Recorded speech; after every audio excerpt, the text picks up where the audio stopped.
Saudara, belum sampai 2 pekan, 2 Menteri Kabinet Presiden Joko Widodo ditetapkan sebagai tersangka korupsi. Setelah sebelumnya menahan 5 tersangka terkait kasus dugaan korupsi di PT Aneka Tambang Antam, KPK pun menangkap Menteri Sosial Juliari Batubara, diduga terlibat dalam proyek pengadaan paket bantuan sosial. Inilah uang yang disita KPK dalam kasus korupsi yang menjerat Gubernur Sulawesi Selatan Nurdin Abdullah. Komisi Pemberantasan Korupsi KPK menyegel kantor Bupati Nganjuk, Jawa Timur. Penyegelan ini terkait kasus korupsi jual jabatan yang diduga melibatkan Bupati Nganjuk Novi Rahman.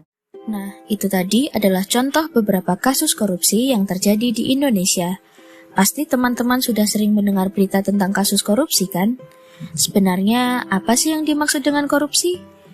Menurut Undang-Undang Nomor 20 Tahun 2001 tentang Pemberantasan Tindak Pidana Korupsi, korupsi adalah tindakan melawan hukum dengan maksud memperkaya diri sendiri, orang lain, atau korporasi yang berakibat merugikan keuangan negara atau perekonomian negara.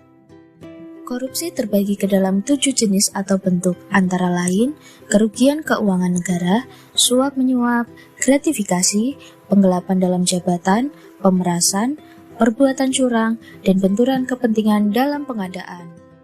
Tahukah kamu, berdasarkan hasil pantauan ICW dalam kurun waktu Januari tahun 2020 hingga Desember tahun 2020, negara telah menderita kerugian hingga 56,7 triliun akibat korupsi.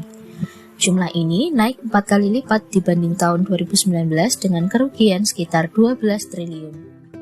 Apa yang bisa kita lakukan dengan uang 56,7 triliun apabila tidak dikorupsi? Kita bisa membangun ratusan gedung sekolah baru, membangun ribuan kilometer jalan, membangun banyak jembatan, atau mengalirkan listrik ke ribuan desa terpencil, dan masih banyak lagi.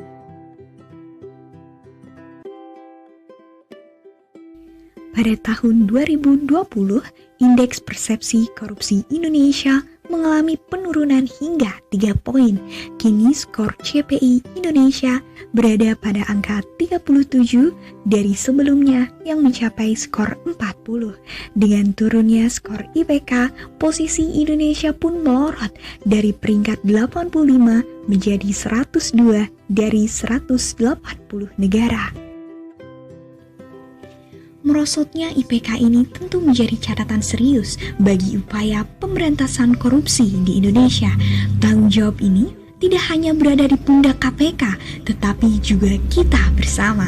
Dibutuhkan peran kita semua dan keberanian untuk menghancurkan pilar-pilar korupsi. Yuk, sudah saatnya kita berkontribusi untuk Bumi Pertiwi. Ketika semua orang merasa perlu ambil bagian, sekecil apapun peran yang dimainkan, bukan tidak mungkin masalah demi masalah yang menggelayuti bangsa ini akan sirna. Kini bukan sekedar senyum biasa yang ingin kulihat, tetapi juga senyum mereka yang selama ini tidak tersentuh pembangunan, mereka yang belum menikmati pendidikan, dan mereka yang lain yang turut menjadi korban dari perilaku koruptif ini. Tidak ada lagi alasan miskin keteladanan sebagai pembenar atas perilaku merusak bangsa. Sudah saatnya kita menjadi bagian dari keteladanan dan bersama-sama mengawal Indonesia yang bersih korupsi.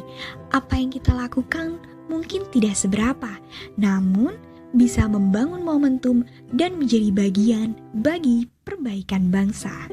Tolak uangnya, ungkap pelakunya, dan awasi APBN kita.